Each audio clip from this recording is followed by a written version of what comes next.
The Middle East and indeed the world waiting for a decision by Israel. Will it retaliate and attack Iran? Or will it, as much of the world hopes, hold back and start the process of turning a region's bombs into plowshares? President Biden, one of the leaders, hoping for the decision that could lead to a ceasefire.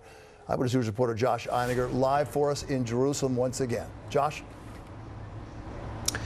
Well, Bill, one answer for you for that could be in a statement made from the podium at the State Department today, where the spokesman said Israel is a sovereign country and it will do what it chooses to do. Things are pointing in the direction of a military reaction by Israel back against Iran.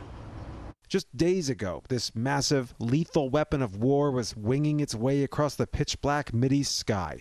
Today, it was battered and bent and on display in a dusty military base, a symbol, the IDF says, of its defensive might. The IDF brought it here and brought us here to see the hardware that they were intercepting on Saturday night. This is one of 110 ballistic missiles that they were able to knock down with the help of their allies, including the U.S. Firing 110 ballistic missiles is an escalation to the region, is a dangerous escalation. Saturday's unprecedented salvo of missiles and drones from Iran landed, for the most part, with a thud.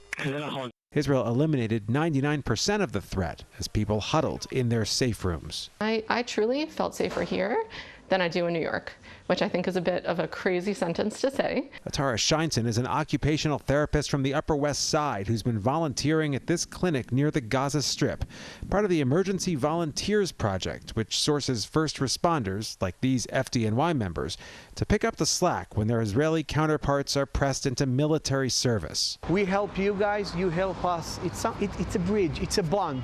As they say in the fire department, it's a brotherhood, and brotherhood above all. And months into the war with Hamas, that brotherhood might be tested even more. On that military base today, it seemed clear Israel has no intention to shrink away from Iran, even if it means a wider conflict. I know you're not going to tell me when or if or how you're going to strike back. At what point is it enough?